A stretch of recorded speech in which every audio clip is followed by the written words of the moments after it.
पूर्व केंद्रीय मंत्री और राजद के कद्दावर नेता डॉक्टर रघुवंश प्रसाद सिंह के निधन के बाद नेता प्रतिपक्ष तेजस्वी यादव का सबसे बड़ा बयान।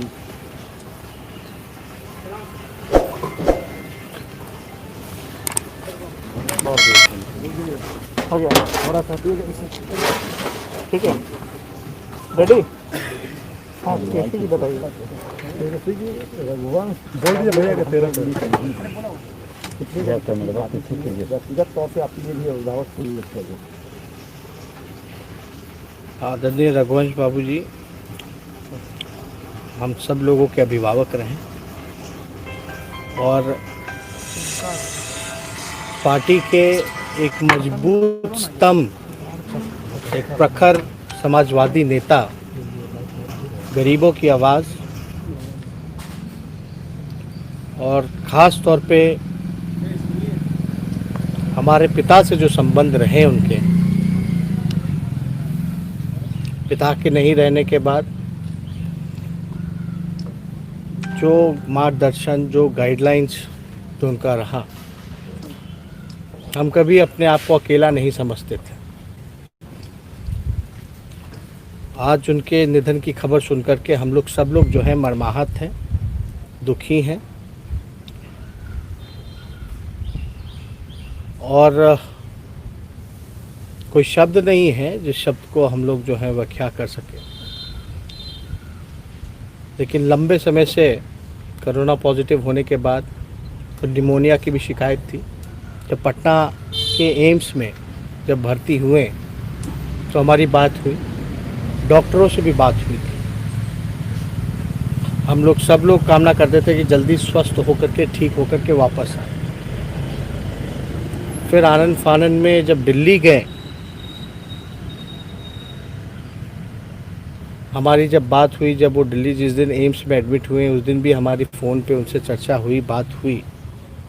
पूरी बॉडी चेकअप कराने के लिए वो दिल्ली गए थे, टेस्ट रिपोर्ट आना था। और कुछ चंद दिन पहले जो है हम दिल्ली उनसे ख़ास तौर पे मिलने गए थे दिल्ली के एम्स में और हमारी मुलाकात भी हुई, उनसे चर्चा की गई और हमने उनसे यही कहा कि आप जल्द स्वस्थ होकर के आप जल्दी वापस आइए। उन्होंने यही कहा कि हम जल्द स्वस्थ होकर के हम आएंगे और बिल्कुल अकेला करके चले गए हम लोगों को। हम लोगों को ये उम्मीद ही नहीं थी कि इतनी जल्दी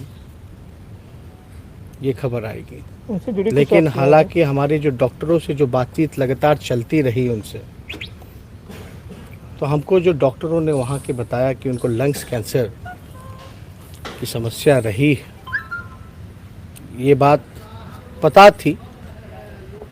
लेकिन जो है पब्लिक पे ये मैसेज ना जाए कि उनको लंग कैंसर है, क्योंकि इलाज जो है वो चल रहा था, इसलिए हम लोगों ने इसकी चर्चा कहीं नहीं की। और हमारा कर्तव्य बनता था, फर्ज बनता था कि उनसे मिले, क्योंकि ऊर्जा का केंद्र रहे वो। और कभी भी मतलब हमारा भी जो रिश्ता रहा, सामाजिक राजनीतिक चर्चाएं तो चलती ही रह करती थी, लेकिन एक पारिवारिक संबंध हम लोगों के बीच लगातार कायम रहा। इस मुश्किल घड़ी में जब हमारे पिता हमारे साथ शारीरिक रूप से नहीं रहे, रांची रिम्स में रहे, तो हमेशा ऊर्जा देने का काम, मनोबल को बढ़ाने का काम उन्होंने किया। मुझे याद है कि जब सरकार जब बदली, जब नीतीश कुमार जी ने इस्तीफ़ा देने का काम किया था, इस्तीफ़ा देने के बाद बीच में आप सब लोगों को पता है कि सीबीआई, ईडी, इनकम टैक्स का रेड जो पड़ा था, तो सबसे पहले आदरणीय रघुवंश बाबू ने आकर के हौसला बढ़ाया था। उस समय भी आदरणीय लालू जी रांची के कोर्ट के ट्रायल में वहाँ थे, तो कभी भी ऐसा नहीं लगा कि हम लोगों अकेले हैं उनके रहते हुए। और हम लोग जब चर्चा चल रही थी एम्स में, तो ऐसा लग नहीं रहा था कि ये स्थिति आएगी, ये नौबत आएगी। बड़ा हौसला उस समय भी रात दिल्ली के एम्स में मेरा बुलंद किया, और उस समय सब लोग जानते हैं कि उनका राजनीतिक अनुभव जो रहा है बड़ा लंबा रहा है। प्रखर एक समाजवादी नेता के रूप में रहा है, और हमेशा जमीनी स्तर पे वो रह करके लोगों से जुड़े हुए थे, लोगों से एक संघर्ष करने की जो ऊर्जा उनमें रही है वो हम लोग कभी भी इनकार नहीं कर सकते। उनसे काफ़ी कुछ हमको सीखने को मिला, इसलिए बड़ी दुख की बात है।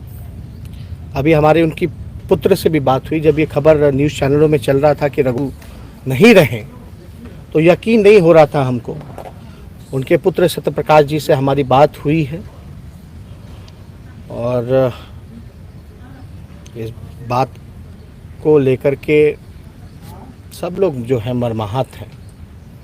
तो इसमें को हम चाहेंगे कि उनकी आत्मा को जो है शांति मिले, और इस दुख की घड़ी में हम उनके परिजनों के साथ मजबूती के साथ खड़े हैं, और जो रघुवंश जी का जो सपना था उसको आगे ले जाने का हम लोग काम करेंगे। बहुत बहुत धन्यवाद।